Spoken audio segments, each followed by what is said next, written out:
I just wasn't that impressed with what he showed in the first round. SandBox does like Electro Giant, but it did take a pretty big hit in the last balance changes.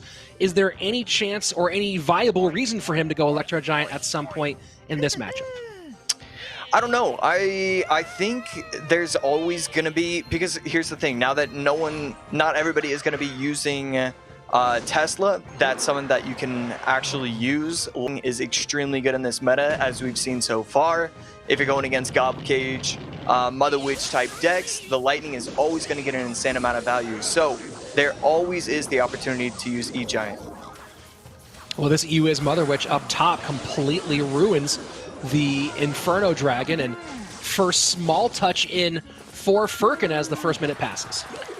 Yeah, SandBox, I was going to say, is definitely going to be running Graveyard. I'm still heavily inclined to say that he's going to be going that way, but with the Bomber, it doesn't guarantee it anymore. And then Furkan just going to be using what looks to be RG unless he pulls out something crazy. Wow. Yeah, and that's, I mean, unless you're running Lightning Graveyard, very unlikely we're seeing GY here. Yeah. Wow, and that's the risk of doing a middle-placed Ramrod right there. You get the activation with the Tornado. That's something that's nearly impossible to do against Ram Riders, but because he placed it in the middle, for some reason, he was able to activate it. So here we go. First minute 40 away, and it is Electro Giant for SandBox. Oh my word, right into a P.E.K.K.A. And you see the result, you see the response from SandBox. So he's going against Ram Rider, P.E.K.K.A., Fisherman with his Electro Giant. This is going to be a rough one. Yeah, I mean, he's going to be able to Fisherman it off, and he was on top of the Inferno Dragon, but this is a really nice push right here. Not sure how he was able to get this through just the way he did, and that is an insane amount of damage. Fisherman totally betrayed him. Furkan had the P.E.K.K.A. all over the Electro Giant.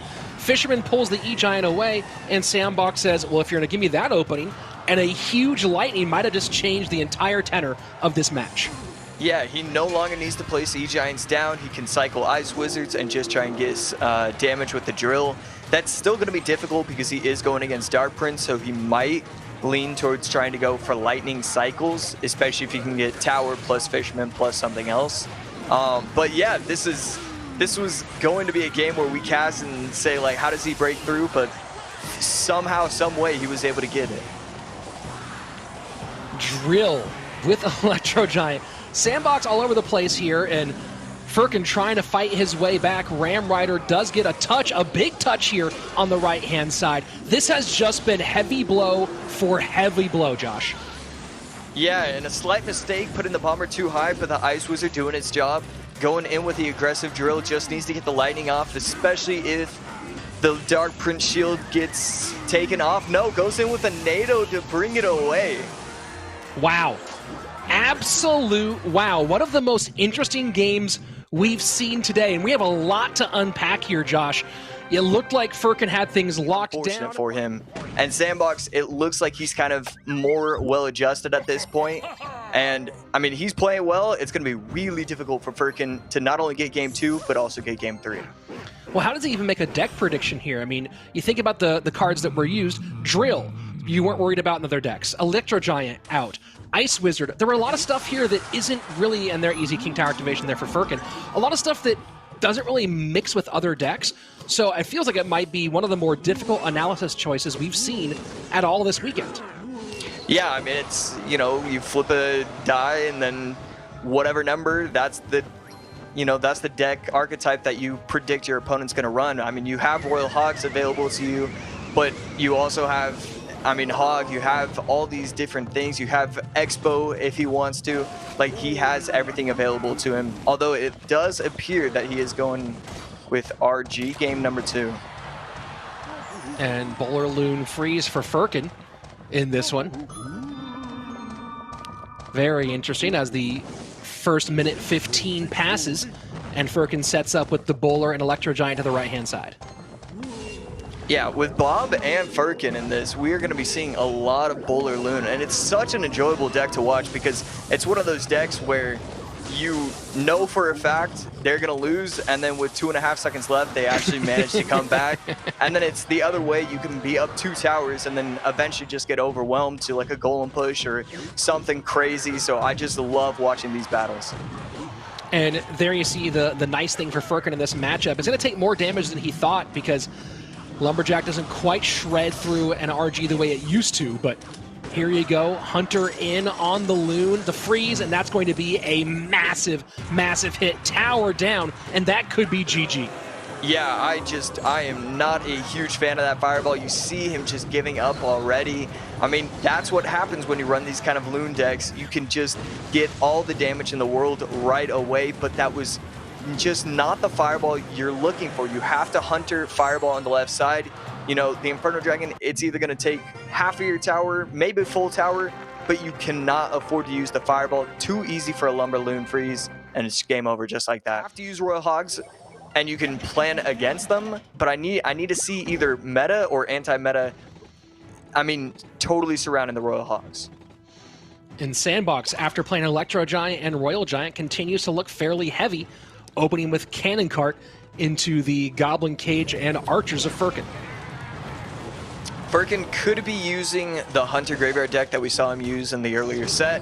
So far, is leaning towards that, and I love what SandBox is doing. Royal Hogs right to the Valk. She will clean them up, but gives up a ton of damage first. 45 seconds out and already down to 1841. Yeah, I mean, that's the thing about Royal Hogs. 700 damage when you're going against a Valkyrie. I mean, it is an insane amount of damage. And right there, strong defense. Takes a little bit of damage himself, but that's okay. And you're going to get a little bit of chip with the Spear Goblins. Did he need the Earthquake there? I mean, Earthquake's certainly underrated against Graveyard, but it felt like the Spears would be sufficient. I mean, we saw it in the other game when the skeletons were able to surround the tower and get it all the way down to 300, 400 HP. You're allowed to panic against Graveyard. No one's gonna come after you because it's just one of those decks where you kind of don't really know, especially if the tower, you know, switches from being locked onto the Graveyard back over to the tank. It's a difficult thing, and I understand him not trying to lose the game within the first 30 seconds. And that's a great way to put it, right? You're allowed to panic against Graveyard. And right now goes for the counter play. Hogs on the left-hand side doing some significant work.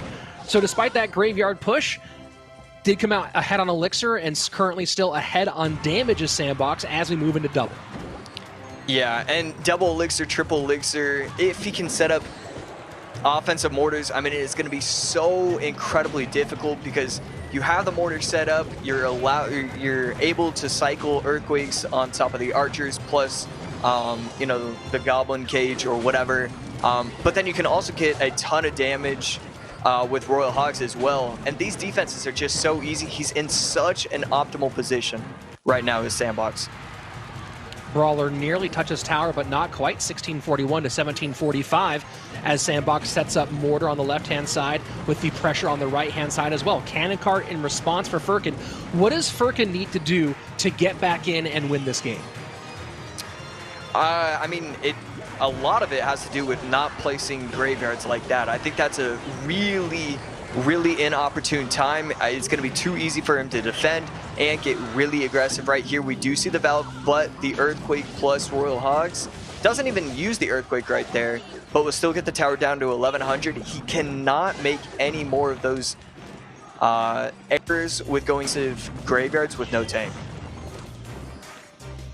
Cannon Cart to the left, Spears to the right now for SandBox, and the protection for the Cannon Cart on that left-hand side as he mortars up. So SandBox controlling the middle of the board significantly. Tank's not able to get through. The poison cycle does put this at just 9 HP difference with 90 seconds left. Yeah, the one thing I will say is that because he has a snowball in his deck, it is going to make it a little bit, and here we go, here's a massive push on both the lanes right here. But it's going to be a little bit more difficult to overwhelm because Valak plus Snowball is going to be able to defend any push, and that's why we see him consistently going side to side. He can't go all in one lane, and especially when he goes in on both lanes on offense, it means that the counter pushes from Furkan just aren't going to be that strong. And the cannon cart doesn't even connect on the left-hand side for the pressure. 507 on that right-hand tower. Things feeling better and better for SandBox. Snowball does shut down that push on the right-hand side, though. And this is the big moment. Triple Elixir, Valkyrie, cannon cart, and archers on the board for the Turkish player. Can he break through? Full graveyard poison push on the right-hand side. I'm just looking directly in at the graveyard, just trying to see if any of the skeletons are actually going to be able to muster up a shot, and I'm fairly certain that wasn't even able to happen. All he needs to do is place, and there we go, we see it, place the Royal Deliveries at the bridge, you don't let things cross, and then you go in with one Royal Hog's Earthquake push. It'll be impossible for him to stop, even with the Valkyrie, even with the Cage, even with the Snowball. It's not going to matter. Game should be locked up as long as he doesn't make any dire mistakes. Graveyard in, can Poison get in as well? Trying to do something here. Snowball can't make enough room. Trying his absolute best. Not gonna happen. SandBox shuts it down and stays alive in our September final. Yeah, I mean, what a bounce back game. You know, it is so easy for you to just tilt and not be able to come back after losing in the fashion